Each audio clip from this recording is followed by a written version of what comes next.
Hello, everyone. Good morning. Welcome to the session today. Hope all of you have been having a good time at CiscoLive this year. So today's session is all about how to leverage DMM, which stands for Data Mobility Manager, and LISP, which stands for Location Identity Separation Protocol. How we can leverage these two technologies, which are part of the Cisco products, to reduce the complexity, risk, the time and cost factors involved in any data center migration and consolidations. Over the last few years, what we have seen is many of the large service providers and enterprises have, come on in, please. Many of the large service providers and enterprises have brought up data centers online across the geographies throughout the world to meet the customer requirements. One thing that has happened is many of these have resulted in data center sprawls for the various customers. They're looking at managing multiple data centers. And many of the data centers, for lack of better, due to the time that they have been in existence, have reached the end of the rope in terms of power, cooling, and rack space. That's not allowing the customers to grow on the data centers. We've seen many of these large enterprises or enterprises and the service providers actually start building larger data centers that have adequate power, cooling, and rack space to meet the requirements for the foreseeable future, or the next few years at least. And now comes the tricky task of taking the information from your existing data center and moving it over to the new data center. How can this be done? If your data center is small in terms of, say, you have a few 50 or 100 servers with 5-10 arrays, and a few networking nodes. When I mean by networking nodes is your switches, your routers, load balance, and firewalls. You can pretty much look at shutting down on a Friday, packing it up on a truck if the new data center is nearby, driving it across, and bringing it up over the weekend. We've seen this happen in terms of small data centers. But many of the data centers that we see today are pretty massive in terms of they run into hundreds, if not thousands, of servers, and multiple petabytes of storage, and hundreds of networking nodes spread throughout the data center. It becomes almost impossible to envision a situation where we could potentially shut down data centers for a few weeks before we move them on to the new site. So typically what happens is in this kind of large environments, customers tend to and want to move the information online. What they do is they basically build the new data centers, stack them up with new servers, storage, and the networking infrastructure, and try to get the data from your existing data center, typically the applications, your application data, your operating system and your operating system data, and the databases, take it out of the existing data center and move it over to the new data center online as much as possible. This is typically accomplished by having a network infrastructure between the old data center and the new data center, and using mechanisms or tools that will allow you to take the information and move it over to the new data center. When over the next 120 minutes, my colleague and I are going to be talking about how we can accomplish this using Lisp and DMM. The two tools, the DMM, the Data Mobility Manager, which deals with moving data, bits and bytes on storage arrays, and Lisp, which talks about network mobility and network movement between the data centers. How these two, when they're combined, they form a powerful tool that will allow you to move your information between the old and the new data centers seamlessly. For this session, what we have done is we have split the data centers, we have split the presentation into two. In the first 50 minutes or so, I'm going to be talking about how DMM works, what DMM is, how it works, how we can deploy DMM in the existing SAN infrastructure and facilitate the data movement seamlessly online over a period of time. And in the second half of the presentation, my colleague Niall Masterson, who's a network consulting engineer with the Advanced Services team, will be talking about Lisp and how we can leverage Lisp to seamlessly make this happen.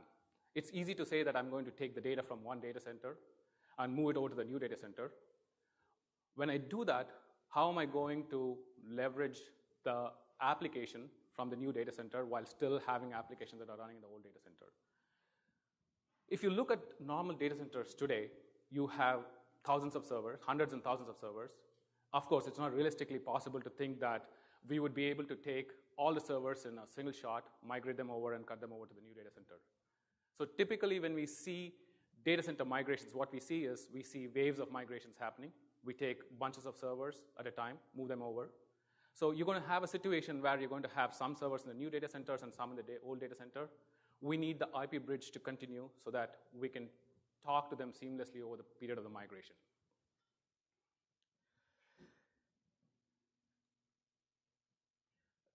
For today's agenda, it's pretty straightforward. We're going to talk at a very high level about data center complexities, migration complexities. Then we're going to delve deeper into data mobility. How do we do the data? In this case, we are talking strictly about the bits and bytes stored on an array. How do we take them and seamlessly migrate over to the new data center? And then we'll go into the network migration and the IP mobility feature before finishing off with Q&A.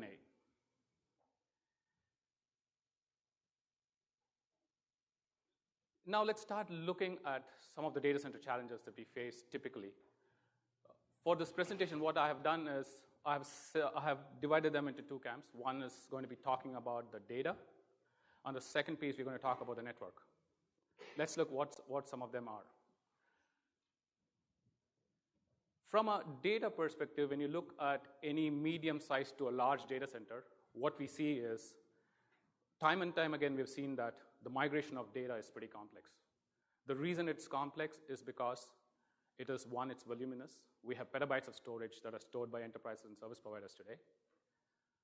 How do we migrate all of them? That's one piece of the puzzle. The second one that becomes very intriguing is the different data formats I have to migrate. I could have virtual machines. I could have large databases. And then I could have different operating systems and how the different operating systems interact with the storage to store information. Now, what we have to do is we have to look at how effectively and seamlessly I can migrate all of this. The third thing that comes to mind is when you talk about data centers, you're going to have your current data center, which has storage arrays from vendor A that has been there for a while. And for whatever reason, for performance, for density, or whatever requirements, the customer decides to move to vendor B. There is no easy way of moving the data from vendor A to vendor B online seamlessly. Okay. Third, what we run into an issue is because I'm going to have two different data centers running at the same time. How do I do this online with minimal amount of interruption? Because the customers require their application to be running while they want the data to be moved. So we have to have a mechanism of doing this heterogeneous array migration online with least amount of disruption. Fourth point is, how do I do this without being too intrusive into my existing infrastructure? So what do I mean by this? Given that my data center infrastructure is already at the max, I have very little room to add new hardware or software. I'm not able to add hardware because of the fact that I may not have enough power and cooling, which is very limiting in the existing data centers. And second is, we could potentially look at using software to do the data migration. When you start using software to do data migration, we get into all kinds of issues. The reason is, who is it from? Is it from a smaller vendor? Has it been tested out thoroughly? Is it going to actually complicate my existing infrastructure while I'm actually moving the data? So those are some of the key things that we see over and over again when we do data migration. Now let's look at the networking side. Networking side also poses interesting challenges. The first and the foremost that we see is the IP addressing. When I move from one data center to another data center, I'm going to have to move IP addresses. And the problem with moving IP addresses is all well known. If you have some of the applications that are hard-coded, they're not very easily amenable to changing IP addresses, and they become a huge problem. They need to be tested out. And if you're looking to change IP address on a large set of servers, that means you're changing your routing, you're changing your load balancing and your firewalls and your ACLs. All of that has to change. So it is tricky. Second, When I have two data centers up and running, I absolutely want them to have their own fault domains. I do not want issues happening in one data center, cascading itself over into the other data center. Meaning I have a production data center that is up and running, and I have a new data center. The new data center is going to be undergoing a lot of changes in terms of IP addressing and anything configuration changes. So what happens, for example, if I have a broadcast TOM, I do not want it to affect both data centers. I want to have fault domain isolations, fault isolations between the data centers. The next thing I want to do, we spoke a little bit about on the data side. When I move my data and applications, I want to ensure that the IP is seamlessly available between both centers, and I take care of the latency and the throughput that is required to maintain application performances at the time of the migration and after the migration. Finally, we are also talking about waves. Remember, we have thousands of servers that we need to migrate. So instead of taking all 1,000 at the same time, we're going to break it up into chunks or waves and move few at a time. The interesting thing comes here is some of the servers are part of multiple subnets.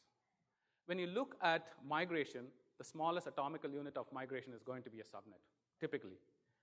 And when you start looking at servers that are part of multiple subnets, it should not come in a way wherein I'm forced to migrate multiple subnets because of the servers involved. So that's another huge concern that comes up pretty frequently when we do data center migration. Now, having set the stage for what the high-level migration issues are, now let's dig a little deeper into how we're going to do the data migration piece.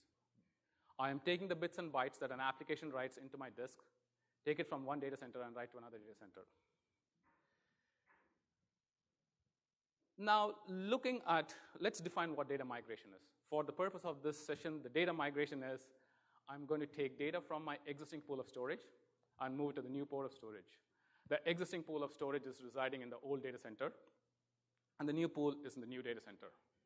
When does this typically happen? We're already talking about this. It's going to happen when we consolidate or move data centers. Second, we also see frequently that in large data centers, customers have multiple arrays, probably 10, 50, 100 arrays that are sitting there. And they're typically smaller arrays that have legacy disks in them, and they're being upgraded over to the new drives, or larger arrays with more density. I have to move my application data from my legacy arrays to the new arrays. And finally, let's assume that a corporation has set up a primary data center. Now they want to set up DR. The DR facility also requires and mandates that I need to make a copy of my production data onto DR for DR purposes. I have to somehow move the data. Somebody has to do the heavy lifting. So let's start talking about how these work. In today's data center, we typically see three methods of data migration used. The first one is called the server-based migration. The second one we're going to talk about is array-based migration, and the third one we'll talk about is appliance-based migration. In server-based migration, as the name suggests, the server is leveraged to do the data migration. What does this mean? I'm going to use the CPU, memory, and the bus speed and bus space available to me on the server that is running your production app to move the data. This is great. You can talk about it like I have multiple cores, I may have adequate CPU, but typically if you look in a data center, the servers are sized for the application to function properly.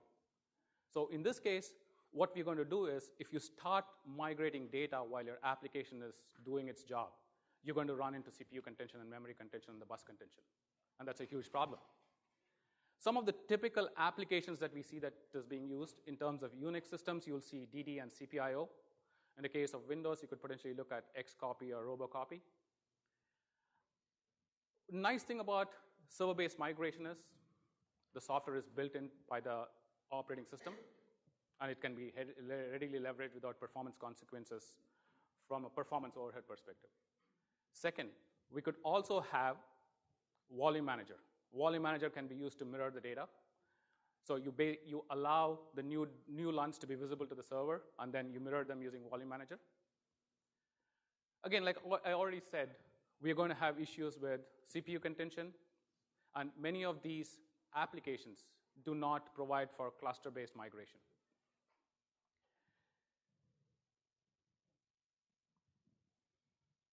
Now, let's look at array-based migration.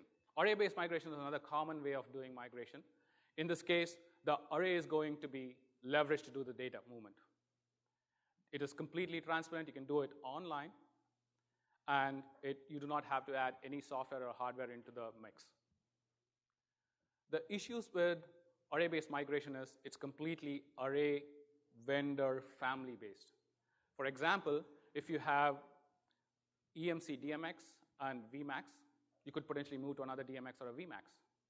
But when you start saying, I have a data on a Clarion, how do I move it into a VMAX? It becomes difficult. You have to bring in another tool to make this happen. And a huge problem is there is no inter-vendor array replication available today. They don't talk to each other unless they are virtualized. That's another key problem. The third one is that means you're locked into a particular vendor type and class of array when you're moving between arrays, between data centers. Another huge problem is, again, most of these tools are licensed by the terabytes. How much you replicate is what you pay, and they often become very expensive. Now let's look at the third type of migration, which is essentially the appliance-based migration. Appliance-based migration is a great way of migrating. You just insert an appliance in front of the array. You virtualize the LUNs that is coming out of the array, and the appliance then distributes the LUNs to the servers. It's great if you're running on a greenfield environment because there's no data on it. You virtualize your array, and then you can move the data. And then once the data is behind the appliance, you can use the appliance to copy the data over. But what happens in a greenfield environment? I already have data that is being used by servers. It's a huge problem. I have to virtualize. When I virtualize, what happens? I have to disconnect the relationship that the server and the array have currently, virtualize the disk. What does virtualize mean? The virtualize means the appliance is going to insert its own header on top of the disks before it makes it available to the server. What does this mean? I have to disruptively take down my servers, redo my LUN masking, redo my zoning before I can make this work for me. So that's a huge problem. Again, the scalability aspect of it is questionable. Some of the appliances scale pretty well. Some of them don't scale very well. Some of the most common appliances that we see in the market are Falcon Store, SVC, and storage, or some of the key appliances. We could potentially categorize Viper and USP-V as a part of this, but the last two are more of an array virtualizing the arrays rather than an appliance virtualizing the arrays. Okay, now let's look at how DMM works and what it is. Why is it relevant in this whole conversation? When you talk about DMM, DMM stands for Data Mobility Manager. When Cisco entered the SAN market in about 2001, a group of engineers sat down and thought about how can we make this whole process better. So over the years, what they decided was the SAN, by its very nature, is the conduit that moves the data. Why not leverage this infrastructure to actually move your data for you? One thing is it takes out the requirements of additional hardware, software, or the requirement to virtualize before you move the data. And SAN being present in most enterprises and service providers, it's a great carrier to actually do this work. So the way DMM works is, in an MDS SAN environment, it is completely transparent, meaning that you can insert DMM into the mix and take it out without causing disruption to your host I/O. 2, we use a technology called FC redirect. We'll go into more detail about how it works. The FC redirect sets itself up between the host and the storage and manages the traffic that is going between the two. And this engine is the one that actually takes the data and copies the data over. Another key element of this one is you do not have to virtualize your existing data, which is a key requirement for many of the customers, because once you have virtualization in the mix, you cannot take it out. It's very difficult to get it out. And finally, we want a solution that supports heterogeneous arrays. We don't care about what the source array vendor is, what the destination array vendor is. We just move the blocks between them. And we also support both synchronous replication and asynchronous replication or migration. Synchronous replication is typically used within a data center or within data centers that are in synchronous distances, and asynchronous is when you go over much further distances. Today, when you talk about SAN, right, this is how it works. You have the disk and the server talking to their respective switches, and they communicate directly. DMM today is available on the MDS platform. The switches that support that are 9222i, the 18+4 line card that can go into the 9500 family of chassis, and then the 9250i chassis that supports this. What happens is, like I spoke briefly about it, let's look a little deeper into it. When I start deploying the DMM engine instantiates, invokes FC redirect. What the FC redirect does is, now if you look at this, the I/O path between the server and the target is now altered. It now flows through the DMM engine. Okay, why do we need to do this? We need to do this because the DMM engine is the brain that actually helps make the data movement happen. The DMM engine moves the data transparently in the background. It can be inserted in and removed non-disruptively. Now let's start looking at the internals. I'm going to be talking about how synchronous and asynchronous replication works within the DMM engine. In the DMM engine, synchronous and asynchronous are known by slightly different names. This is for marketing. We use method 1 for synchronous replication. It stands for synchronous replication. In synchronous replication, what we have to look at is, when you look at a SAN infrastructure in a data center, they're typically deployed in a redundant manner. I have an A fabric and a B fabric. If one fabric goes down, my other fabric takes over. And when I look at deploying DMM, I have to deploy at least 2 engines, one in A fabric and one in a B fabric. Why do I need to do this? If you look at the SAN servers, they all are multipath enabled, so they can actually send data down the fabric. I need to be able to capture the IOs going down the different fabrics and make sure that any IO that is generated by a server is accounted for and replicated. Now let's look at what does the DMM engine do. The DMM engine mirrors all the writes coming in from the server. It doesn't matter. When the server does a write, the DMM engine reads in the data, mirrors the data, and sends one copy to the source array and one to the destination array. Second, it reads the data from the source array and writes the data to the destination array. How does it do it? We use, which is part of the FC Direct, we use something called the virtual initiator, which actually reads the data from the array and writes it to the destination array. As you can see from this whole process, we are not touching the server and we are not touching the array. We are really reading data and writing data, and that's done by the fabric. There is no impact to your applications.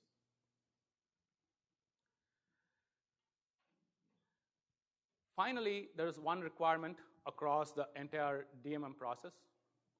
All the endpoints that are part of the data migration, which is the server, which is the array endpoints for the new array and the existing array, they all have to be part of the vSAN. Everybody understands vSAN?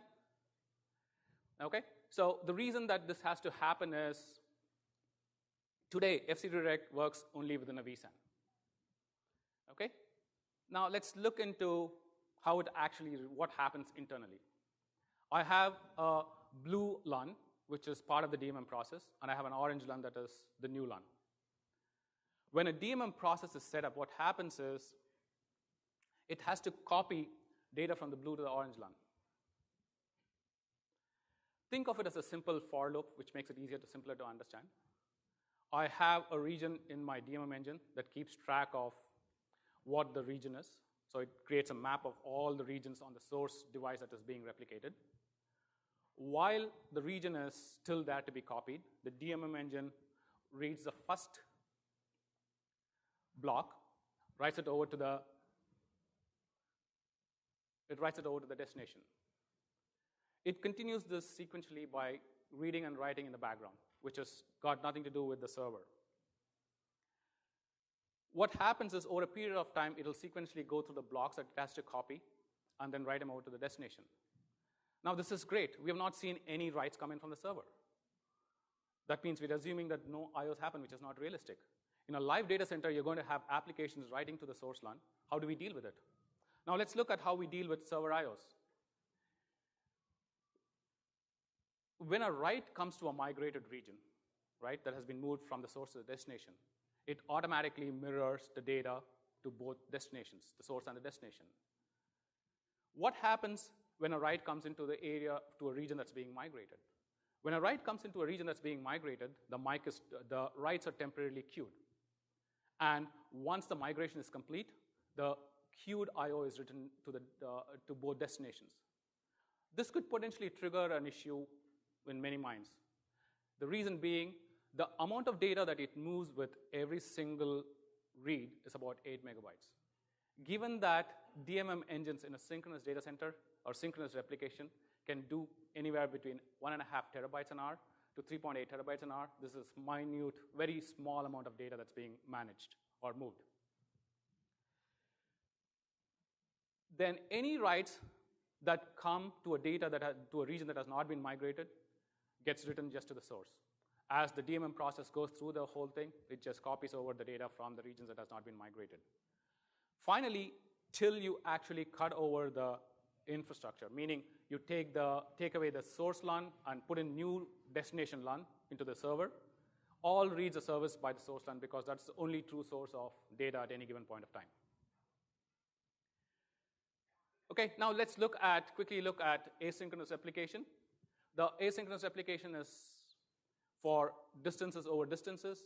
Here I have my source data center in one location, remote at a far off location, and the distance requires a wide area infrastructure. And when I talk about wide area infrastructure, I need to worry about latency and the bandwidth that is available for me to do the migration. So how do I do this? Typically, when you want to do asynchronous replication, we expect an FCIP link to be in place.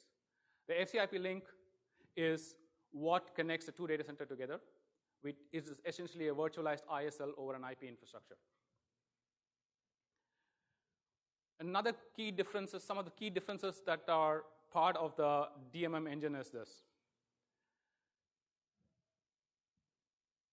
We have something called the modified region log. The modified region log is part of the DMM engine, which keeps tracks of any I/O coming into the source disk. Like I said, because we're going to be dealing with latencies, before I go into this, let's talk about why is latency critical. When you talk about an application writing to a disk, when an application sends a write, the write has to be written to the disk, acknowledged back to the application before it will proceed. When you talk about latency, and because the fact that you're mirroring between two sites, and I have a lot of latency, if I have to wait. Let's say, for example, we have a 30 millisecond latency. I have to wait for 30 milliseconds for the write to be written, acknowledged back before the application can move forward. And that's a huge problem. Most of the applications can tolerate at the most about 4 to 5 milliseconds, beyond which they time out and you get a lot of errors. So in this case, what's going to happen is, for the sake of, because we have to continue the migration, we write all the writes to the source. So when I start changing my source LAN, I had to keep track of what is actually changing. So I use the modified region log in the DMM engine to actually keep track of the change. Second, like we already spoke about, the writes coming in from the server are directly sent to the source. We don't write it to the destination disks. Finally, because I'm having multiple paths, I have A fabric and a B fabric, and IOs could be coming down either fabric, I need to keep track of what are the changes happening to the source LAN on both fabrics. So what has to happen is both the DMM engines that are part of the infrastructure exchange MRL log information, so they know what blocks have changed and what has to be replicated. Another key element is it removes the latency that we already saw that could potentially impact application performance. And finally, when you talk about async replication, you can't talk about speeds without understanding what the bandwidth is and what the latency of the infrastructure is and how fast you can get. It all depends. It's subjective. Okay? Now let's look again at what actually happens internally. Again, I have the source LAN and the destination LAN. When I set up an asynchronous DMM job, the DMM engine creates something called the MRL, or the modified region log. When the job is established, the first thing that the DMM engine does is it marks the MRL log dirty. Okay? Basically, it says there is no data on the target. Now, again, it's very similar to synchronous replication, except for some changes. I read the data from the source, write it to the destination. Another key thing that I do here is I mark the region clear. So DMM has moved the first block from the source to the destination, and it marks the MRL log as clear. We continue doing this in a sequential manner. There is no exception. It's same as in the synchronous, asynchronous. We sequentially move one block at a time. Now, what happens, as we saw with the synchronous, let's see what happens with IOs. When an IO comes in, when a write comes in, it gets written to the source. Once it's written to the source, now the DMM engine marks the region as dirty. Okay? Then it does not come back immediately. What it does is it goes through a sequential loop. It looks through every block in the MRL, every entry in the MRL log, and does a copy. Once it is complete, what it's going to do is it's going to come back and recursively look through the MRL log, look for the changed blocks, and copy the data. Every time it copies the data, it is going to mark the region clear.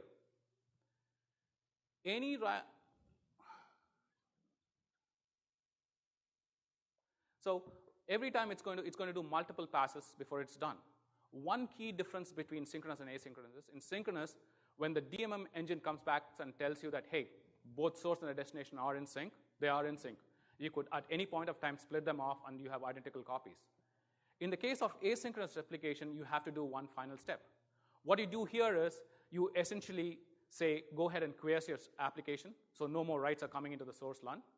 Once it is done, what you do is you allow DMM to run one final time. It's basically going through the MRL logs and making sure that all the regions that have not been migrated are now migrated over to the new site. And then you're ready for cutover.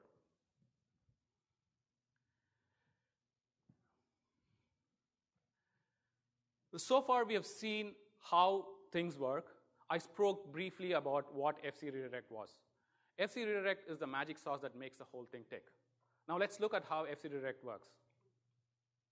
In a fiber channel infrastructure, when a device logs into the fabric, it gets something called the fiber channel ID. That is the information that is used for all routing traffic purposes within the fabric. Okay? FC redirect stands for fiber channel ID redirect. Now we're going to see how this is actually working. In the example here, I have a fabric that has a host with an FCID H and a target with an FCID T. Now, these two are communicating. I also have a DMM engine.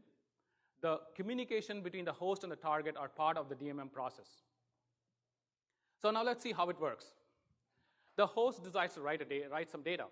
So what it's going to do is it is going to write a frame and mark it with a header H and T that understands that I'm sending a write from the host and sending it to the target.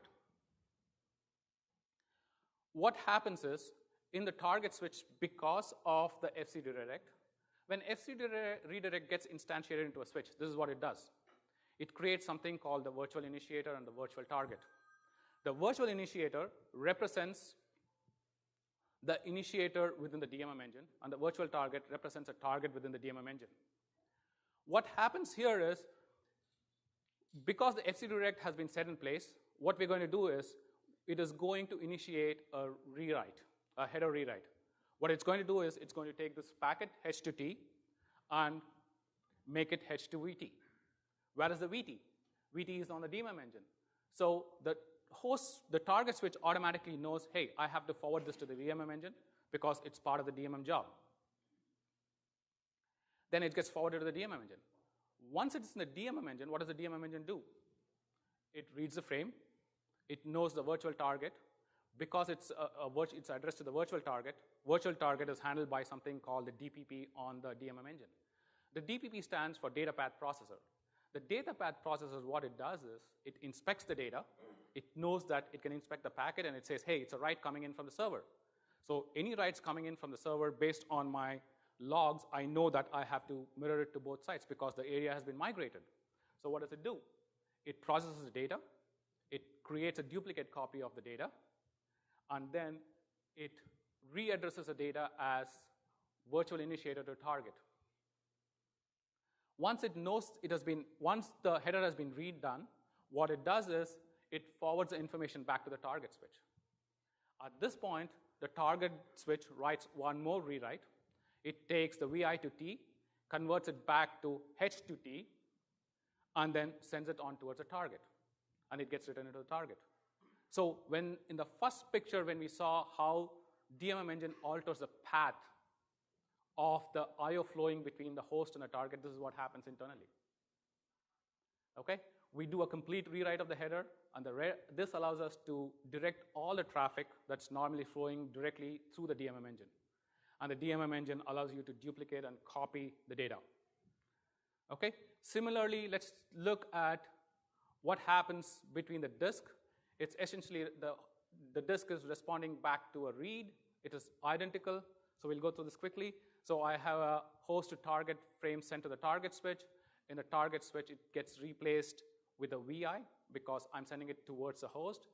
Because it's a VI, the frame gets forwarded to the DMM engine. And in the DMM engine, it gets forwarded to the DPP, the data path processor. Data path processor looks at the frame. It says, hey, it's a read data, so I don't have to mirror it. And then it forwards it back to the target switch. And the target switch replaces the header from VT to H to T to H and forwards it on to the host. So if you look at this, it's a simple process. But what FC Redirect allows us to do is basically act as a reflector depending upon a specific flow. So we are able to track the flow. We understand just because you install DMM and FC Redirect in a fabric doesn't mean that every data, every packet flowing through a switch is going to be redirected. It is only the flows that are part of the DMM migration task that is going to be redirected. Okay?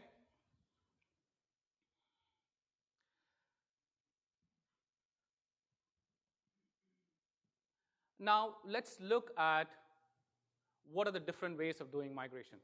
When you talk about migration, you can't talk about just saying, okay, we'll do a job.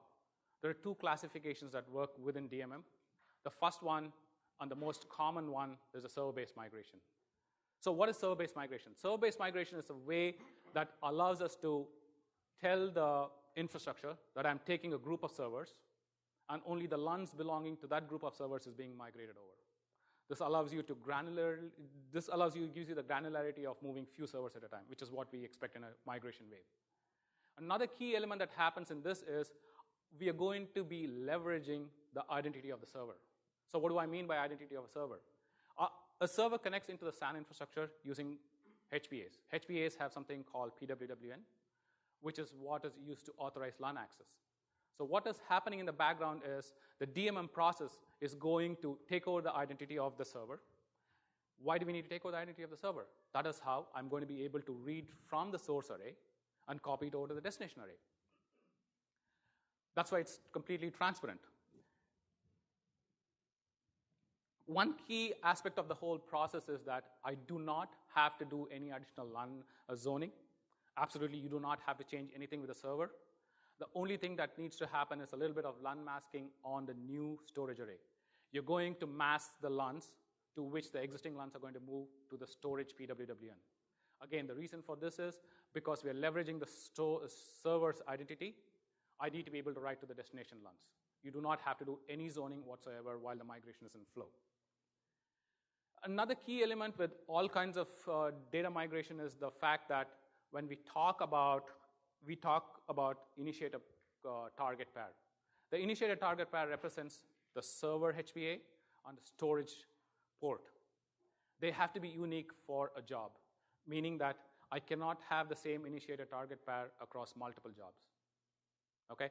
This basically means that when I say I'm migrating a server is part of a single job in the whole fabric. Now let's look at array-based migration. In array-based migration, as the name states, here we are looking to move the whole array. When you talk about moving the whole array, You could have multiple servers. There is no multiple servers that could be attached to the array. You do not get the level of granularity you want. In some cases, the customer may say, I have one whole application sitting on the array. I want to move the whole thing over, which is fine. How do we do this? In this case, what we're going to do is we're going to do something called the virtual initiator. When you create the virtual initiator, you mask it to the disk source array and the destination array. And we use this identity to read data and write to the destination. Again, this is great for if you are looking to migrate the whole array, which is not usually the case that we've seen in migration waves. Okay, and now let's look briefly about this. We're going to talk a little more in the next slides. When I say I am doing a DMM migration, what does it mean? The DMM migration typically means I am creating a task, which is called a job in the DMM lingo. A DMM job represents a server, if it's a cluster, a group of servers, and all the HPAs and all the storage LUNs that are visible to the server. And everything that is associated with a job is going to be migrated from the source array to the destination array. 2, the job is the outer shell. Inside the job, we're going to have something called the sessions. The sessions represent the individual pairing between each individual LUNs. So if I have 20 LUNs within a job, I have 20 sessions that are running that are actually copying the LUNs in the background. Okay? Again, job is a shell, and session is what is running inside the shell.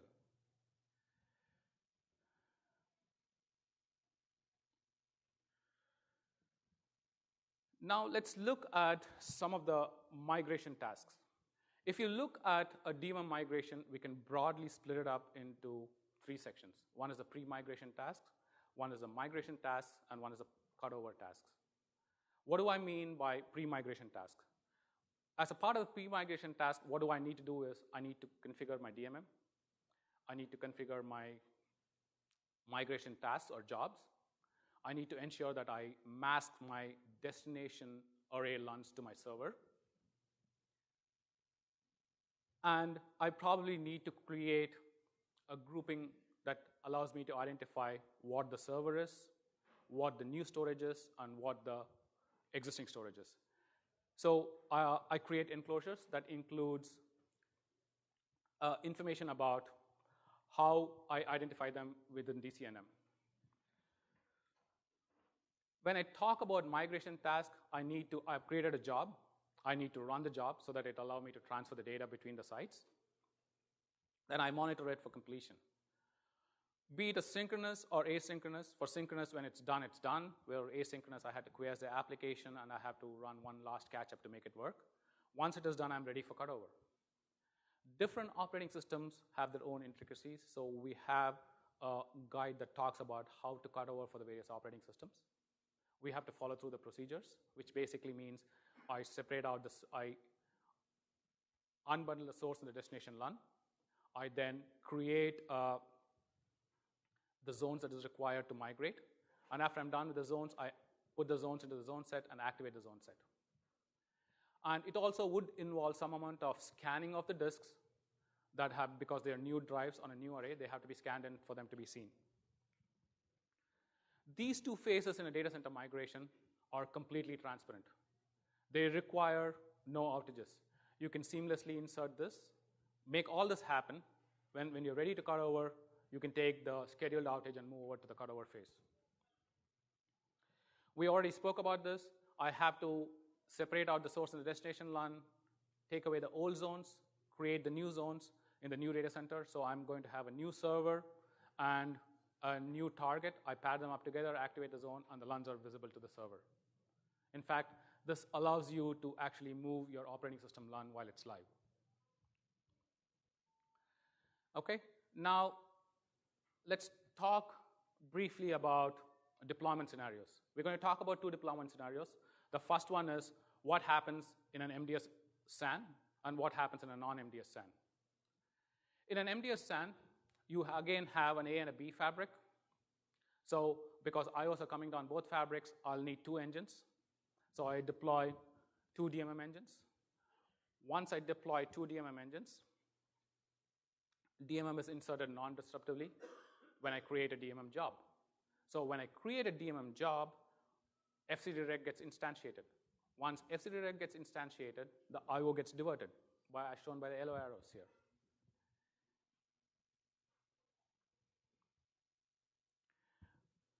One key thing that we have to understand is when you are deploying DMM engines in your data center, what we have to do is we have to ensure that you have adequate bandwidth between the DMM engine and your fabric.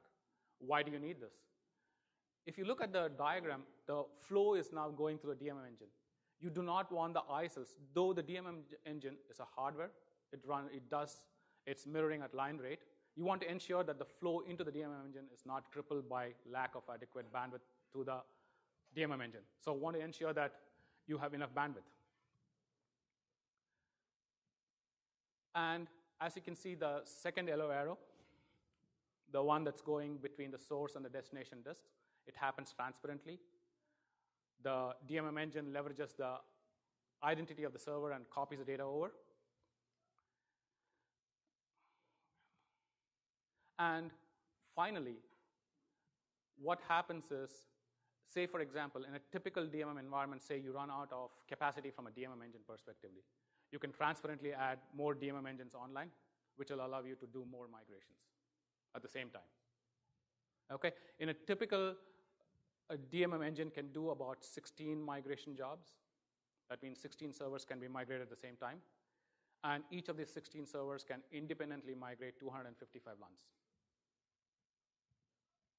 Okay?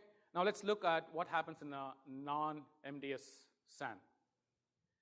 In the non-MDS SAN, again, you need two DMM engines, one for each fabric so that you track the IOs.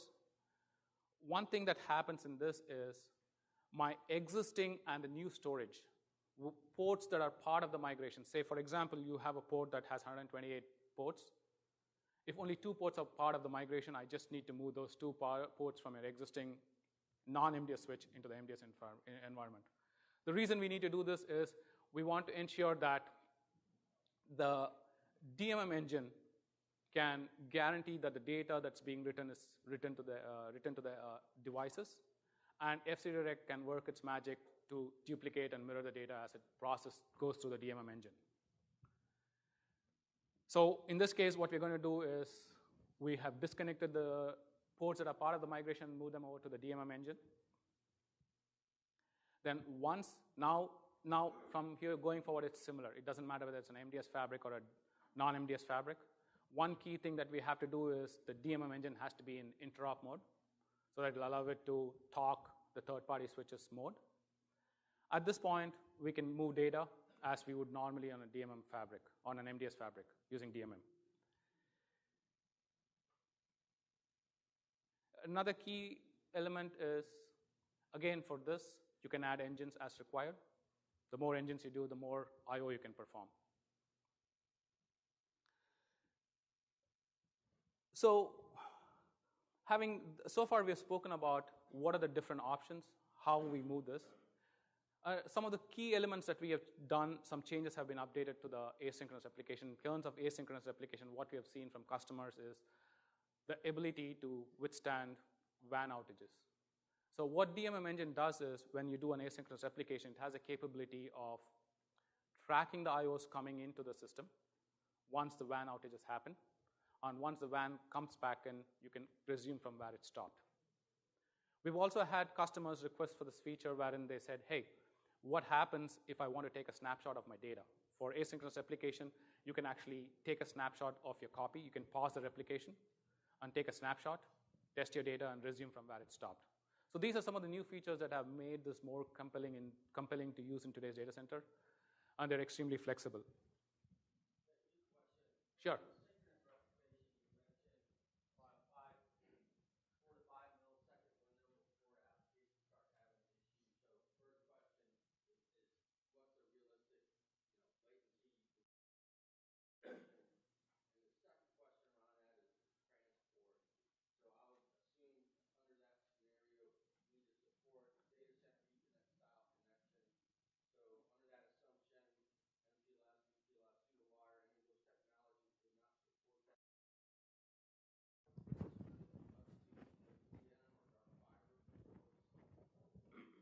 the question is, what is the realistic amount of latency that we can tolerate for synchronous replication? And what are the technologies that are supported for DCI, correct? Okay, so let me address this. The first thing is, in terms of synchronous replication latencies, it's going to depend on the application. We've seen Oracle database servers that can tolerate anywhere between 5, sometimes close to 7 millisecond latency. But typically, it depends on the application, what it's looking for. That's how it's going to, for synchronous replication. And I've seen people say that it's worked for me for 10 milliseconds latency. It, again, depends on the application. In the terms of data center interconnect, this relies on an IP infrastructure, which is how FCIP works. We don't care about what the transport is. As long as I'm able to run IP over the infrastructure, this will work. It doesn't matter. So I have an IP link between my two. As long as I get an IP address that can talk to each other on both sides of the data center, I can create a virtual tunnel and make this work. Typically, for a synchronous replication, we want enough bandwidth with low latency. It's probably a DWDM link would work fine. I'm just going to extend my ISLs of the DWDM links. Again, if you have enough bandwidth with 5 millisecond latency, it'll work. It doesn't matter. It doesn't care. That's how it is. Yeah. Few questions. Is IVR on the roadmap? IVR is being spoken about. The customers are requesting for it. It's on the roadmap. I'm not sure when it's coming out, though. What about SCSI reservations that are not reads and writes, like SCSI commands that are not reads and writes? Like we should be fine. They have been tested out for it. Okay. We should be fine. In synchronous, asynchronous? Yes, absolutely. Okay. What about cache seeding on the new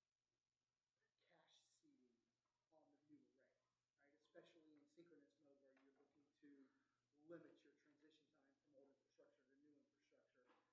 Technologies today with tiering and advanced mechanisms within them, if your new array is not seeded for cache or your data is not tiered properly between performance, is going to be absolutely miserable.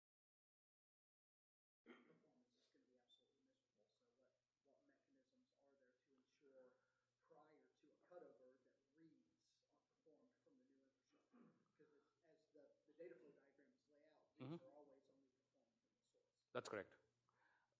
There is no way of doing that in reality. What people have done is they do a test copy over and make sure that they're able to read the data before they perform the actual cutover. Okay? Because there's no realistic mechanism for DMM itself to understand what cache flow is on the new site. We're just copying data. It just says, okay, once the remote array says, I've copied data, we're done. Okay? Any more questions?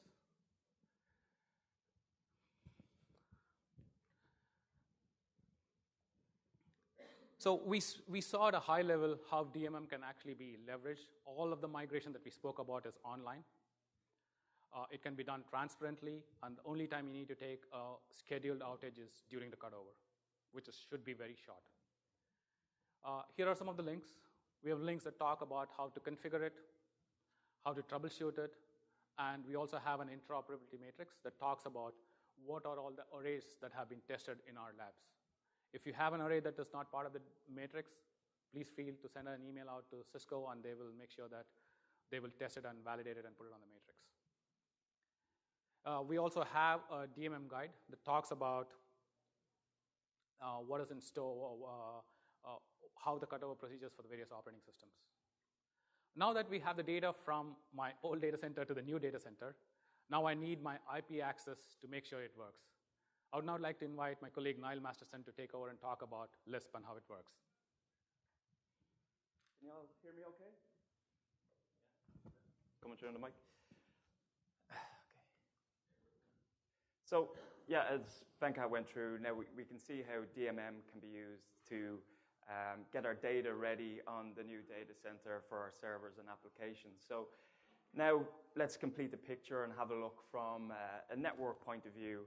How can we, get the applications migrated from our legacy environment or our legacy data center onto our new environment, our new data center, in as seamless manner as possible. So we don't want to create large outages for our end users.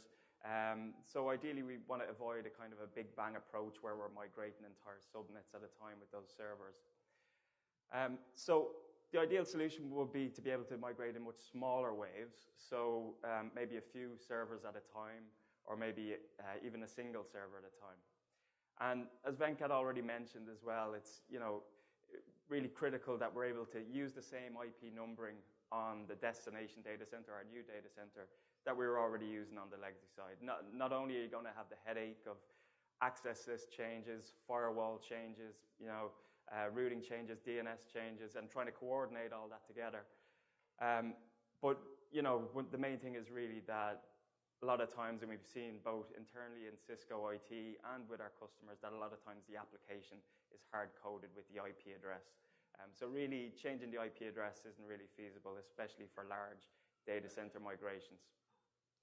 So the solution we're going to look at today is using Lisp mobility to allow us to migrate over in much smaller waves and to still preserve the same IP address when we migrate to the new data center. So before I get into all the reasons why we might want to choose Lisp, I'm just going to spend about the first 20 minutes just giving a bit of a high-level overview, introduction to Lisp. I don't know, maybe a show of hands, who's kind of had a bit of experience with Lisp or knows a bit? All right, cool. So you guys will be grand. Everybody else, yeah, this is just kind of an introduction, kind of from a high level. And then the last 30 minutes, I'd just like to go through a design example. And this is a design we've actually implemented in several of our large customers now where they were doing data center migrations. And it's based on a design that we've documented as well. So I co-wrote a white paper with my Cisco colleague down there, Patrice Bellagamba and Santiago Freitas. And the white paper itself goes into all the configuration and everything you need to actually get this up and running. It even goes through a lot of the troubleshooting steps or failure scenarios. So I'll just give a high-level overview, but if you're interested in using this solution, well, then definitely have a look at the white paper. So start out with an overview of Lisp. So today's routing behavior doesn't really allow for mobility. When you get an IP address on your end device, it's going to be out of a subnet that's routable from that site to which you're attached. So your border routers, say, for the site to which you're attached, are announcing the subnet that your end device has got its IP address out of towards the rest of the routing domain to provide reachability towards that end device. So really, because the end device is bound to that subnet and the subnet is bound to the location, when we migrate our end device from one site to the other, maybe it's a VM moving from one data center to another, maybe it's moving your corporate laptop from one site to another, you're going to need to get a new IP address out of a subnet that's routable from that new site. Whereas Lisp, which stands for Locator Identity Separation Protocol, does exactly that. It separates the location from the identity of the end device. And it does this by creating two separate IP address spaces. The first address space is called the EID, or the endpoint ID. And this is the address space that we're going to assign to our end devices, our servers, physical, VMs, or any kind of end device. And then the second address space that Lisp uses is called the ORLOC, or the root locator. And this identifies the Lisp router and the location. So now that we've separated the identity of the end device from its location, if we migrate that end device, maybe it's a VM moving from one data center to another, or moving your laptop from one corporate office to another, now you can keep the same endpoint ID, the same IP address on your end device. The only thing that's going to change is the root locator for the site to which you've attached. So really now, to provide reachability to that end device, we just need to know what the mapping is between the EID and the ORLOC. And Lisp takes care of this in its control plane using the Lisp mapping database, which is essentially like a database of all the EIDs and where they're currently located, so the EIDs and the ORLOCs. So once we know what the location is, we can send the traffic to the correct site. So the address family is it can be either IPv4 or IPv6 for the EID address, and IPv4 or IPv6 for the ORLOC address.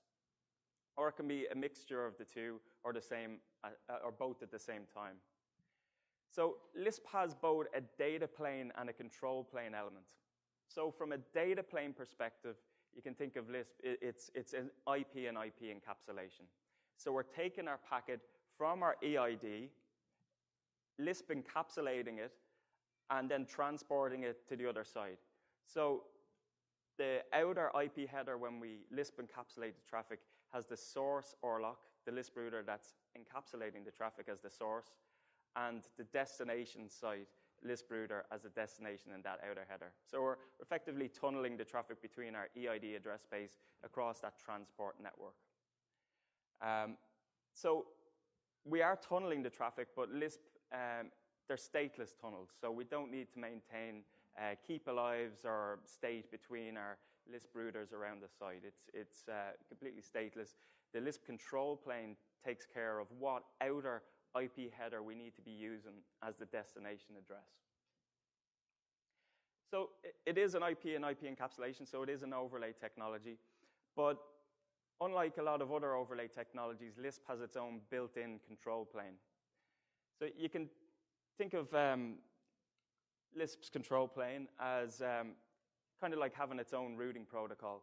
But it's a routing protocol with a very different model to what we're currently used to with traditional routing protocols. So if you take BGP, for instance, when you need to provide reachability to a prefix or subnet on your site, you're going to announce that BGP route to your BGP neighbors. So you're pushing that information out. So traditional routing protocols use more of a push model where we're just pushing these advertisements out to our neighbors until everybody has that reachability information and can send the traffic towards that destination. Whereas Lisp uses much more of a pull model, which is much more scalable, and it's more analogous to DNS. So if you think about DNS, if you're trying to get to a particular URL, you'll type it in. If you don't already have a DNS cached entry on your laptop, you're going to ask the DNS server, who is, say, lisp.cisco.com. And you're going to get a response back with the A record or the quad A record for that website. So now you know what destination IP address you need to use to send traffic to that website. And with DNS, you're going to cache that information so you don't have to keep asking the DNS server every time you need to send a packet. So Lisp does something very similar in that when a Lisp router receives a packet for a destination EID, if it doesn't already have a cached entry in what's called its Lisp map cache, we send a Lisp map request to the Lisp mapping database to say, where is this EID located? And we should get a map reply then to say, this is the locator, this is the ORLOC, this is the location of where that EID is. So now our Lisp router knows what destination IP address it needs to use in that outer IP header when it Lisp encapsulates that traffic to tunnel it across to the remote site. That make sense, or okay? So this pull model is much more scalable because now our Lisp routers don't need to have reachability information about every single destination. They only need to pull the information they need. So it's data-driven. When we receive a packet for a destination EID, if we don't have a cached entry, we'll ask the Lisp mapping system. So just to go over some of the terminology then, I've mentioned the EID address space. So this is for our endpoint. So we have this in green here. So our servers, any end devices, our users are going to get IP addresses out of this EID address space. And the ORLOC address space here is in red. And this identifies the Lisp routers on the network. And this is our transport network between the Lisp sites. This is like our core transport network. We don't need to advertise the EID address space into the ORLOC address space because we're tunneling that across the ORLOC address space. So we can keep that transport network very lean in terms of the amount of routes required. So we only need to advertise in the ORLOC addresses of the Lisp routers, not the end user's reachability information. So when we talk about Lisp routers, we refer to them as we call them tunnel routers. And whether the Lisp router is doing the encapsulation, if it's receiving a traffic from an endpoint that needs to go to a remote endpoint, so it needs to Lisp encapsulate it, we call it an ingress tunnel router or an ITR. At the far side, the Lisp router that receives the traffic that has to decapsulate it and forwarded on to the destination endpoint. We call it an ETR, or an egress tunnel router. So in typical deployments, Lisp routers would be both ingress and egress. So they'd be doing encapsulation and decapsulation. So we refer to them then as an XTR. So the ETR, the Lisp router that's receiving the traffic, that has to decapsulate it, it's not only responsible for just decapsulating the traffic, it's responsible as well for telling the Lisp mapping server about its EID address space. So the Lisp mapping server, which is just a process running on a router, really. All the Cisco platforms that support Lisp also support them running as mapping servers and map resolvers. So the map server element is the part that builds up our table, basically, our EID to ORLOC mapping database, which EIDs are registered on what ORLOCs. And then the mapping resolver is the part that handles the map request. So when an ITR, an ingress tunnel router, needs to find out what locator to use, it sends a map request to the Lisp mapping resolver. And the map resolver will actually forward that request onto the ETR that registered that EID address space, which will respond with a map reply to the ITR. And once the ITR gets that map reply, now it knows the location of that EID, and it'll cache that entry in its map cache. So we can't assume from day one when we enable Lisp on the network that all sites are going to be Lisp enabled. So we still need to be able to handle traffic between our non-Lisp sites and our Lisp sites. So we have the term a proxy tunnel router. So a proxy tunnel router, similar to the ITR and ETR, can be either ingress or egress, or it can be doing both. If it's doing both, we refer to it as a PXTR. From an ingress point of view, so here's the proxy ingress tunnel router there. The non-Lisp sites don't know anything about Lisp. They can't use the Lisp control plane to figure out where the EID is.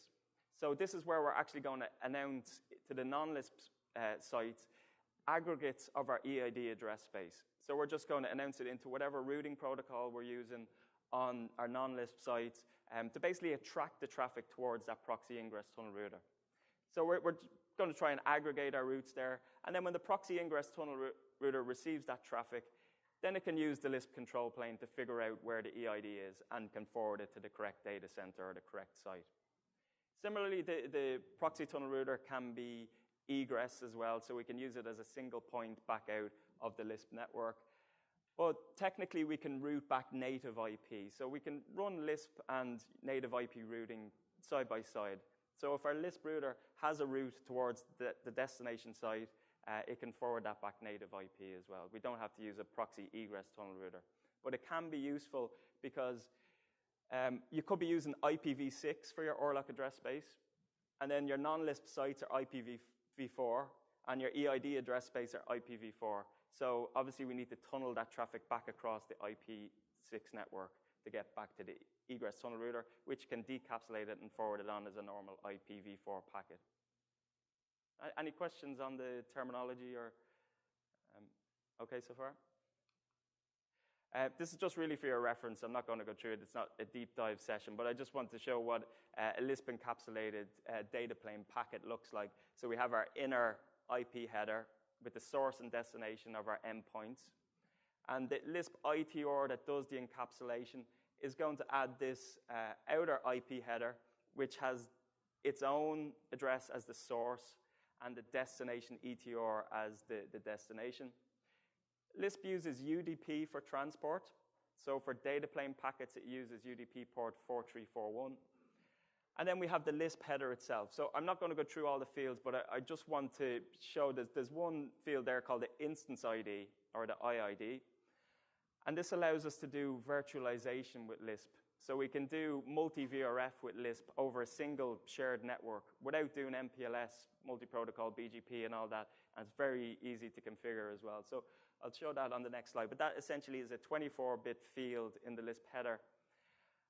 You can think of it as like being your MPLS VPN label. It's similar. So traffic from a VRF will get marked with that instance ID and sent along the same shared network, so it can be decapsulated and forwarded into the correct VRF. So here's an example where we've got 3 sites, say. We've got 3 VRFs on each site. Maybe there are 3 different tenants. We can have overlapping IP addressing on them. With Lisp, when we configure Lisp on the router, it creates a logical Lisp 0 interface. And this is where the encapsulation and decapsulation takes place. When we configure Lisp with virtualization, it creates a separate Lisp 0 subinterface for each VRF or instance ID we configure. So now the traffic, say from VRF A here, when it's to be Lisp encapsulated, it's forwarded to the correct Lisp 0 subinterface and it'll be tagged with its own unique instance ID before sent along on this shared network. So this is an example of the Lisp shared virtualization mode. We're essentially virtualizing the EID address space. So, obviously it's great because, now we don't need to do MPLS, BGP, and everything to do VRFs across a single routing table, global routing table, or single VRF. But also when we talk about data center migrations, when we combine the virtualization with Lisp mobility, now we can do data center migrations where we might have multi-VRFs within our data centers, or we might have a multi-tenant data center. And we've had a customer who has actually, done a multi-tenant data center using Lisp virtualization along with Lisp mobility. So is the question? Yeah.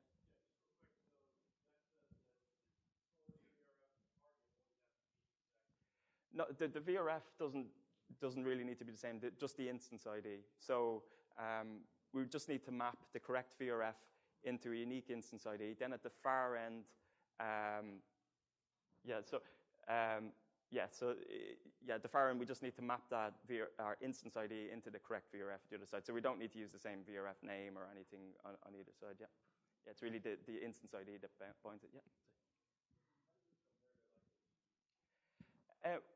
Yeah. So the question is, how does it compare to OTV? Well, Lisp is, it's kind of a layer 3 IP and IP encapsulation. OTV is more of a layer 2 over IP encapsulation. So OTV is more for when you need to extend layer 2 between data centers and do it over, a shared IP network.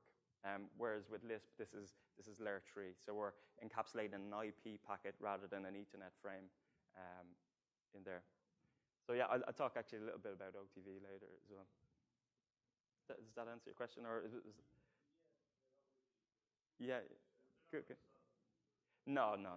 They can work together. Yeah, we can do Lisp ESM mode, which can be used with OTV or any layer 2 extension in between. But essentially, yeah, they're different things. OTV is for extended layer 2. Lisp has all these use cases like virtualization, mobility. Ingress path optimization. We can do really great ingress path optimization with Lisp as well. Yeah.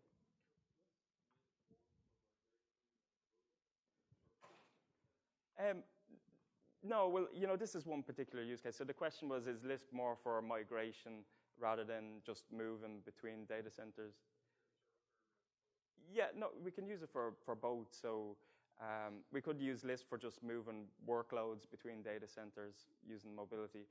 But this is just one use case that we've used for data center migration.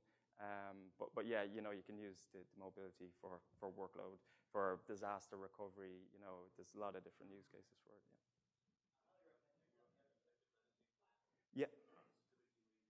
Yeah. So I've a slide a little later as well where we talk about Lisp mobility in ESM mode.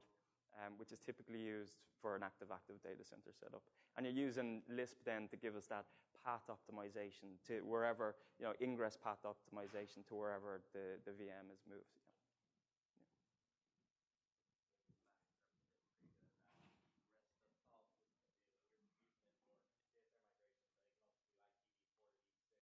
Absolutely, yeah. There's so many different use cases, absolutely, yeah. Yeah, you'd be. Well, the application itself, so if you need, the application itself will take care of that. So Lisp is just, the transport. Like any overlay technology, really, you're not really going to build reliability into that. Let the application or end device look after that. Yeah. The benefit of using UDP as well is, firewalls already understand UDP, so it's just a new port, really, rather than creating a whole new IP protocol for Lisp. There's other good things in terms of load balancing across ether channels, but maybe I can chat to you about that later. So Lisp mobility then, when we talk about Lisp mobility, there's a new term we refer to as a dynamic EID. So I spoke already about EIDs, but a dynamic EID is really just any endpoint that's within a Lisp mobility-enabled subnet that can move between sites or data centers. Now, the end device itself doesn't need to have any knowledge of Lisp. We don't need to run any software on it. It's the responsibility of the Lisp router on the site to which it's attached to listen out for packets from servers with source addresses within that Lisp mobility-enabled subnet, or listen out for ARPs from them as well to detect that they're local to that data center. So there's two different modes of Lisp mobility. I mentioned slightly there, ESM mode. So ESM mode is where you would use Lisp in conjunction with a layer 2 extension between the two data centers. And the layer 2 extension is used really if you need to stretch clusters between the two data centers that might need layer 2 keep alives. And we're really just using Lisp then kind of on top to give us ingress path optimization. So, you know, when a VM moves from one site to the other, instead of having to go to the first data center first and back over, if we have Lisp enabled at the remote client site, then that remote client site can use the Lisp control plane to figure out where the VM is or the server is. But we're not really going to focus on extended subnet mode today. We're going to have a look at across subnet mode. So across subnet mode is purely layer 3. We've no layer 2 extension between the two data centers.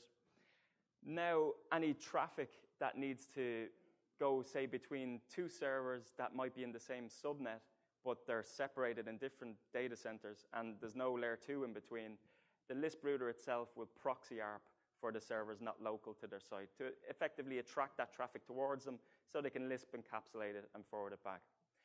So because it's purely layer 3 between the two data centers, we can't stretch clusters that require layer 2 keep alives. But when we're talking about data center migrations, you know, we're not really looking at having an active data center set up. You know, the end goal is really to get, you know, everything migrated from one site to the other. For a period of time, we're going to have servers split between the two data centers. But we're going to focus on across subnet mode today. So here's the platforms that support Lisp mobility, ESM and ASM mode.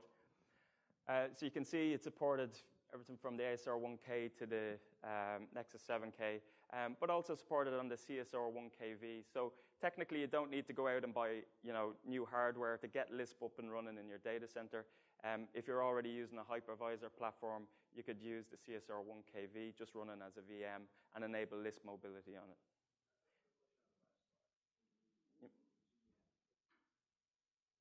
Yep.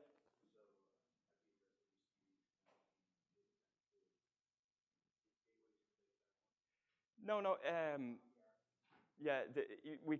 Yeah, it can proxy ARP. The local router can proxy ARP for the gateway in the other data center, or it can be we could set the same gateway address on both data centers. You know. Yeah, the Lisp router will proxy ARP for if the migrated VM needs to communicate with any servers on the legacy side, the Lisp router here will proxy ARP for those servers to attract that traffic towards them.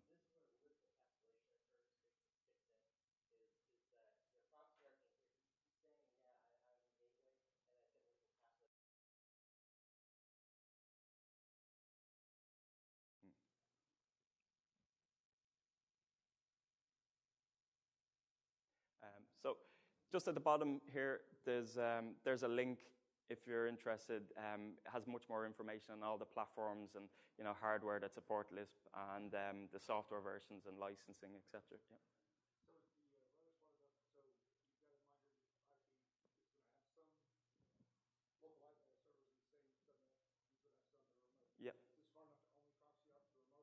Yeah. Yeah, it is, yeah. So it'll only proxy ARP for the servers it hasn't detected locally. So we still have that, you know, localization of traffic, you know, intra-VLAN or even inter-VLAN traffic is kept local to the site. So we don't need to kind of go back and forth between the sites, yeah.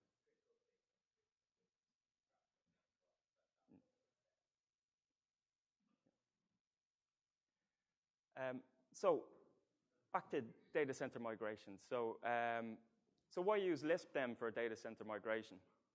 So when we think about a data center migration, what we're really trying to do is get all our applications migrated off our legacy environment and up and running on the new environment.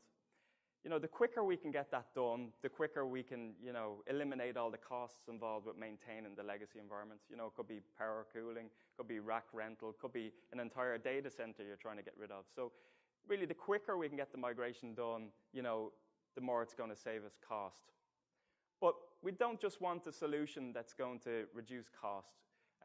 We don't want to negatively impact, our applications. We don't want to cause large outages as well or introduce any risk to the existing environment.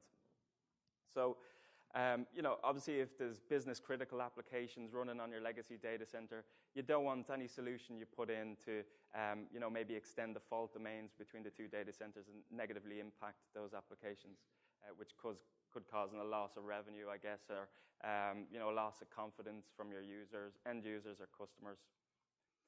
So Lisp with ASM mode, as I mentioned, it's purely layer 3, so we've no layer 2 extension between the two data centers. So, we're isolating our fault domains between the two data centers. We've no broadcast between the two data centers, no spanning tree. So, a broadcast storm on the new environment where people might be working on isn't going to affect our legacy environment. But also, we've proved both in the lab but in live customer environments, even customer environments where they were using very old equipment in their legacy data centers, that we can non-intrusively insert Lisp XDRs into that environment, cause absolutely no loss to the traffic. So, very low risk in actually implementing Lisp into your existing environment. And once we have Lisp mobility enabled, now we have the ability to migrate in much smaller waves. We don't need large change windows now to migrate entire subnets at a time. Really, once the network team has set up mobility, the server team can just start migrating servers over one at a time or a few at a time. And really, the network team don't need to be involved with every server migration as well. So we're cutting down on the amount of coordination and everything involved with the migration. So, when we reduce the risk and we reduce the time it takes to migrate, we're really reducing our cost. So, you might be thinking, well, Lisp is great, but, couldn't we just use OTV to extend layer 2 between the two data centers? And, well, OTV solves a lot of problems with, there's no spanning tree involvement between the two data centers. We still have broadcasts, but OTV, handles ARP more efficiently. But what we kind of feel is that, it's not really a choice of one over the other, OTV or Lisp, because platforms like the ASR1K, Nexus 7K support, running OTV and Lisp together, either independently or, with ESM mode.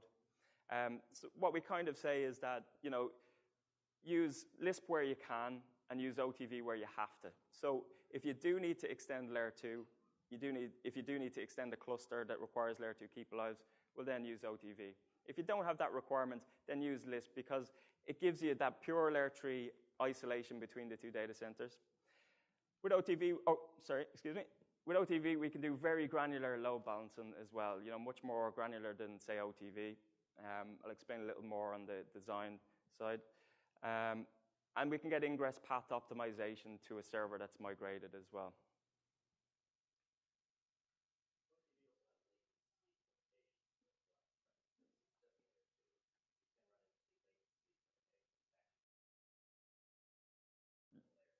Yeah, where you can't actually stretch the cluster because of latency. Yeah, absolutely.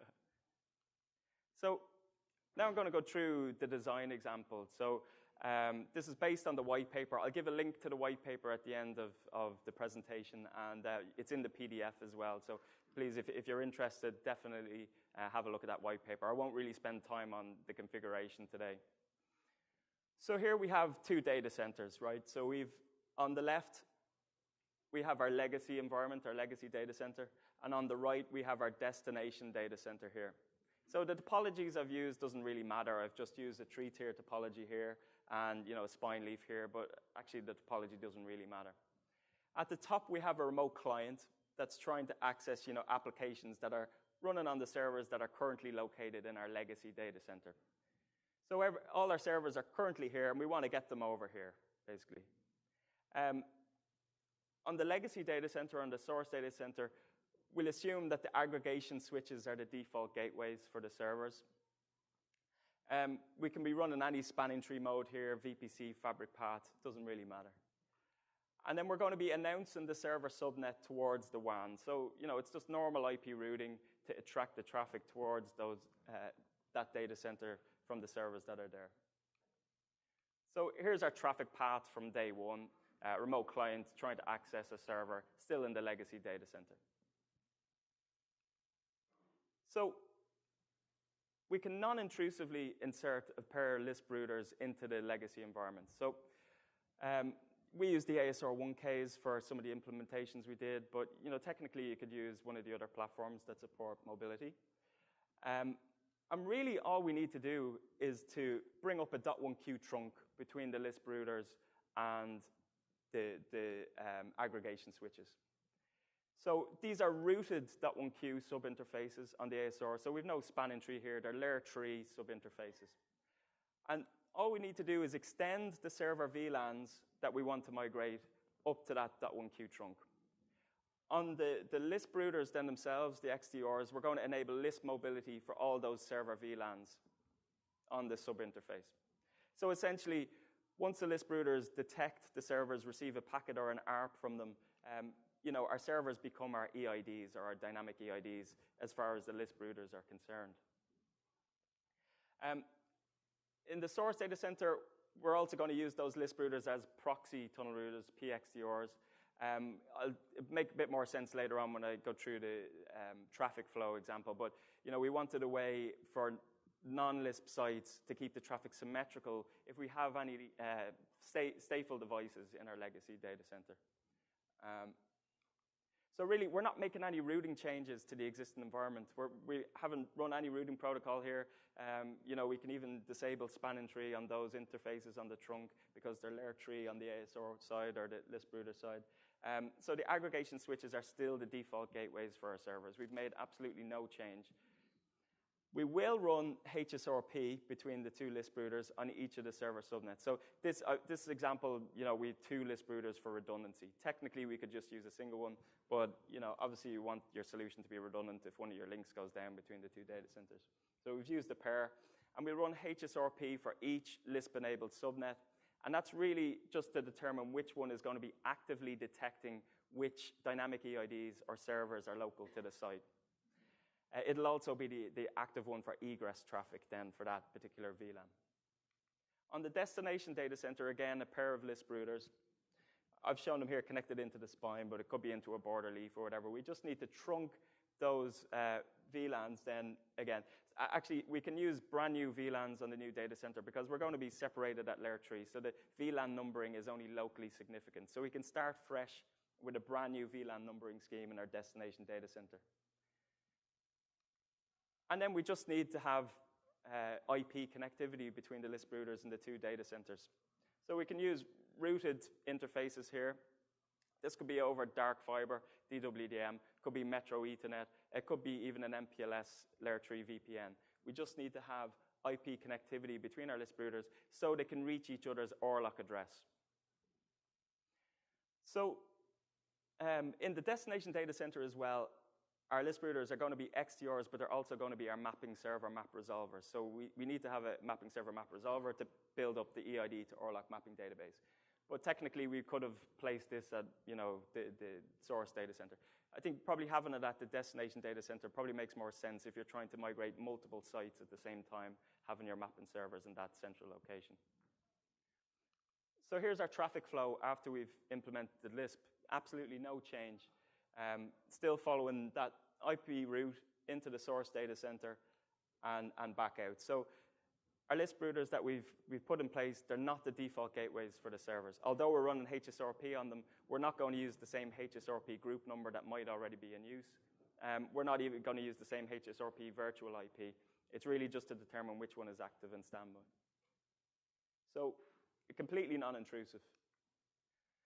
So we do need to provide reachability then between our ORLOCs. So if we have layer 1, layer 2 links between our list routers.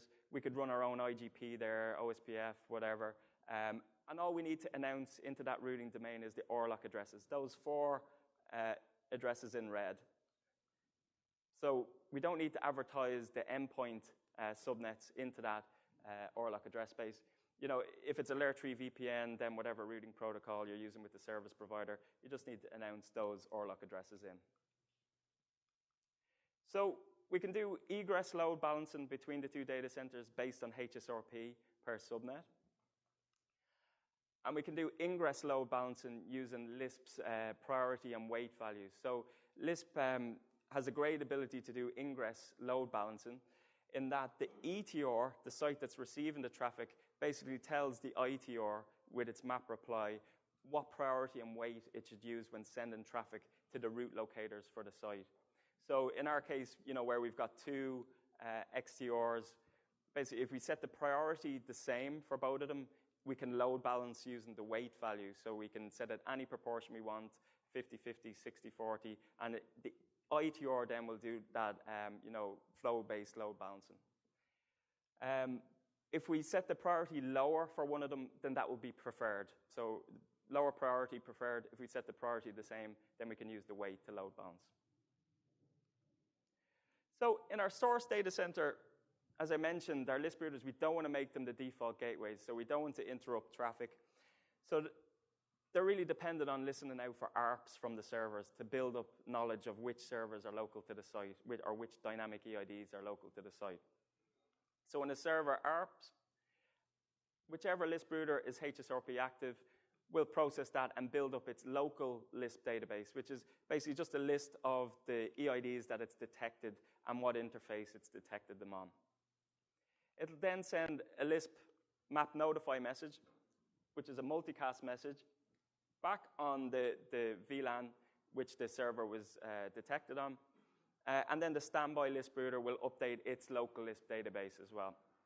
So this way, both Lisp routers have identical view of which servers are attached to the data center. So in case of the primary one goes down, the secondary one knows. If it's decapsulating Lisp traffic, it knows which interface to forward it on. So one potential problem here is, you know, we're listening now for broadcast ARPs. And before we've implemented the Lisp routers, maybe a server is already ARPed for its default gateway. It's not sending any more broadcast ARPs. It might be just sending in unicast to refresh its ARP cache. So in that case, you know, because our Lisp routers aren't the default gateways, they might never detect those servers. So what we did is we have a simple EEM script. It's in the white paper if you want to have a look at it. But we just do a ping sweep on the server subnet. So we just ping every host in the Lisp mobility subnet. And we can trigger that when the interface comes up, say, on the active Lisp router. So then once it gets, the server doesn't even need to respond to the ping. It'll be the ARP reply that'll be used to build up the EID. So even if you have a software firewall on the server, it'll still respond to ARP anyway. So once we've detected our EIDs, we'll send a Lisp unicast map register message to the mapping servers to say, these EIDs have been detected on our data center, and the mapping servers will build up the EID to ORLOC mapping database, which shows the EIDs and where they're located. We can also see the priority and weight values assigned with the ORLOCs as well. So now, if we migrate a server over, the server we've migrated, we can keep the same IP address on it, same default gateway. I should have mentioned, actually, for the implementations we did as well, we used the Lisp routers as the default gateways for the servers for the duration of the migration. But technically, you could use a different device on the network as a default gateway. So once that router ARPs, the Lisp routers, the XDRs, will detect that ARP and see, it's coming in on an internal interface and knows that that server must be local to its data center. It'll then update the EID to ORLOC mapping database because they're the mapping servers as well. So now we can see the route locator has changed for that server that's migrated. Now it's the ORLOC addresses of the two Lisp routers on the destination address, or destination site. Because those Lisp routers, sorry, yeah.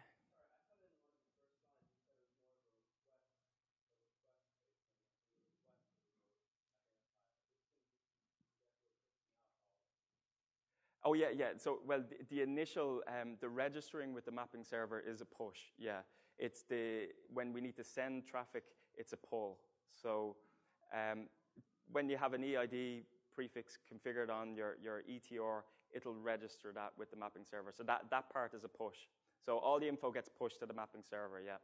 But the ITRs that need to encapsulate the traffic, they need to figure out what locator to use, that's a pull. So they don't need to pull all the information from the mapping server, just what they need, yeah. Good point, actually, yeah. Yeah, it's very like DNS, yeah.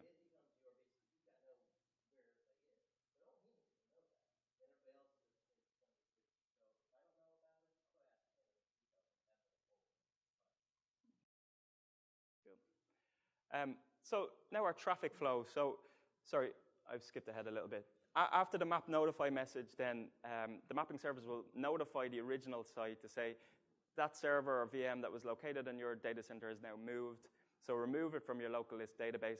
Those list routers on the original data center will also send a gratuitous ARP back on the VLAN where the server originally resided. So now any of the devices, will update their ARP cache and not use the server's physical MAC. They'll use the HSRP virtual MAC of the list routers there. So essentially, the list routers are attracting that traffic towards them. So now, assuming our server in the source data center has updated its ARP cache, if it needs to send a packet to the server that's migrated, they both think they're in the same subnet. That traffic's going to go to the active Lisp router, which, if it has a map cache entry already, it can Lisp encapsulate it. If it doesn't, it'll send a map request to the mapping server. Once it gets a map reply, we'll update its ARP cache. That'll be programmed into hardware. So we've given a lower priority to the root locator 3.3.3.3. So that traffic will be Lisp encapsulated with a destination IP address in the outer header of 3.3.3.3. It'll get decapsulated and forwarded onto the server. So we can still maintain that kind of intra-subnet traffic, even though the two servers are, they're completely isolated at layer 3. So traffic flow then from a remote client side to that server that's migrated. If we don't have Lisp at the remote client side, we just need to follow IP routing. So we're going to follow that /24 route into the legacy data center. It'll get attracted to whichever Lisp router is proxy ARPed for the server that's migrated. It can then check its map cache and forward it on to the destination ETR, which will decapsulate it and forward it on. So we can see here now with no Lisp enabled at the remote client side, we can't get any path optimization to the server that's migrated. So this mightn't be a problem if your two data centers are fairly close together. If latency isn't an issue, if these links aren't that high of a latency, well then, this is probably the simplest solution to migrate over. Technically, the return traffic we could route directly out of the destination data center back, but we chose to use the original data center Lisp routers as proxy egress tunnel routers because you might have some stateful devices here. You want to make sure traffic is kept symmetrical through them. So if we do need path optimization, well then, we can just enable Lisp at the remote client side. So, maybe it's just some important sites where you want to keep latency to a minimum. Now that we have Lisp enabled, rather than following that IP route, we can use the Lisp control plane to figure out where the VM is. We can Lisp encapsulate it and send it directly to the destination data center and decapsulate it. So if we enable Lisp at the remote client sites, then we can get that ingress path optimization. So, this doesn't need to be an ASR 1K. It could be a CSR 1KV, it could be an ISR G2. Here's configuration. It's just really, for your reference. I'm not going to go through it, but the white paper goes through all this line by line, really. So feel free to email me if you have a read through, and I'll answer any questions. I do want to mention a little bit about if we have stateful devices in our legacy data center. So if we have a firewall in our source data center, and the traffic is coming in from a remote client side to a server that's migrated, we want to make sure that traffic comes back symmetrically through our firewall. So I've just shown two typical topologies here, logical topology 1 here on the left and logical topology 2 on the right. So logical topology 1 is where your firewall is placed between your core and your aggregation layer, and the aggregation switch is the default gateway. Logical topology 2 is where the firewall itself is the default gateway for the servers inside the aggregation switch. So you might find in your data center, that you might have a mix of logical topology 1 and 2. You might have some subnets that are using the aggregation switch as their default gateway, other subnets that are using the firewall as their default gateway. So we've enabled Lisp. I've just shown a single XDR here just to simplify the diagram. But we've connected that XDR into the server subnet here on VLAN 10. We've enabled Lisp mobility so it can detect the EIDs and proxy ARP for the server that's migrated. What we did is we actually used like a separate sub-interface for default routing back to the aggregation switch. So when the return traffic comes back, the proxy tunnel router needs to just follow normal IP routing then once it's decapsulated the packet. If it's for a remote client site, it can just use that default route back to the aggregation switch. So these could be on the same physical interface, just two separate sub-interfaces. So this is VLAN 50 here. So if we look at the traffic flow coming in from a remote client to a server that's migrated, it'll be attracted towards the Lisp router, which is proxy ARPM for the server that's migrated. It'll then encapsulate it and forward it on to the remote data center. When the return traffic comes back, it'll decapsulate it and just follow that default route back to the aggregation switch. So we can see in logical topology 1, we don't really have any problems here. Our traffic's still kept symmetrical through our firewall. If you do have a mix of logical topology 1 and logical topology 2, logical topology 2, when the return traffic comes back, because we're still just using that default route to the aggregation switch, we can bypass the firewall on the way back. So just to be aware of, if you do have a mix of these in your data center. So, obviously we can only have one default route per routing table or VRF. So the solution is fairly straightforward. I mentioned briefly earlier that when you configure Lisp, it creates a Lisp0 logical interface. And the Lisp0 interface, you can actually apply policies to it, access lists, QoS, IPsec. But we can also do policy-based routing on it as well. So when the return traffic comes back, we just have a simple policy that says, if the source address is within the subnet that I know the default gateway is the firewall, I'm going to set the next hop to be the firewall's internal subinterface. So straightforward enough. So we force that traffic back through the firewall. So that's one solution. Another solution might be if you use a separate VRF per subnet just on the Lisp routers. If we just use a separate VRF and use the instance IDs, then we could have a separate default route for every subnet.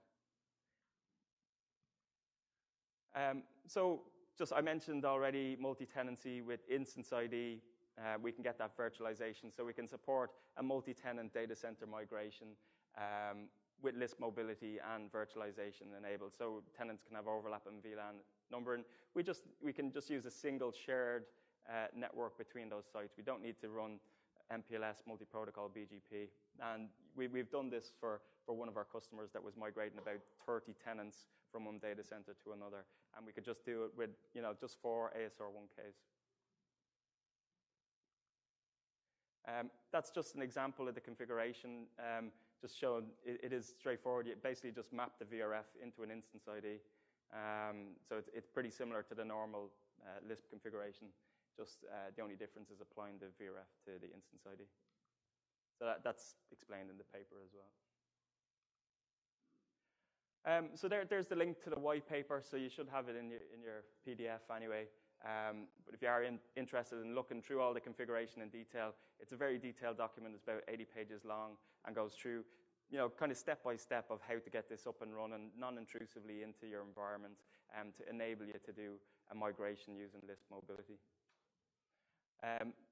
There's just some of the other sessions on this week. If you are pretty new to Lisp, I'd definitely recommend sitting in on some of them. So just to round up, I guess, today we've looked at kind of two complementary technologies, DMM and Lisp. We've seen how DMM can be non-intrusively inserted into the existing SAN, and it allows the fabric itself to do the heavy lifting of the data. And we've seen how Lisp mobility can be enabled non-intrusively into your legacy environment and your new environment, and enable you then to migrate in much smaller waves, maybe one server at a time, or maybe a group of servers at a time. But it gives you that flexibility to migrate in small waves and can speed up your migration. And obviously, you can keep the same IP address and when your servers get to the new data center.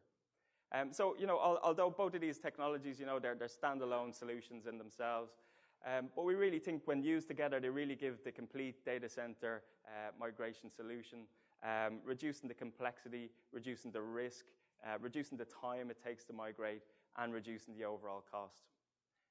So I think we still have a bit of time left, do we? Yeah, so any more questions or anything? Yeah. Sorry, I'll just repeat that. So the question was, can we have multiple mapping servers for high availability? And yes, yeah, we can have multiple mapping servers, yeah. Well, I guess as soon as it's being detected, so as soon as the VM ARPs, it'll be detected.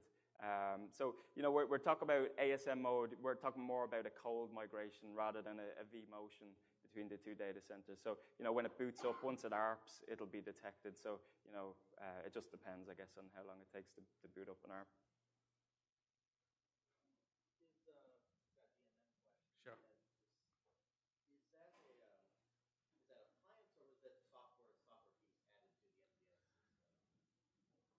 The question is, how does DMM, is it a hardware or a software? It's a combination of both. It's actually the 9222i or the 9250i switches that has the feature enabled built into it. You just need a license to turn it on, and then it's up and running.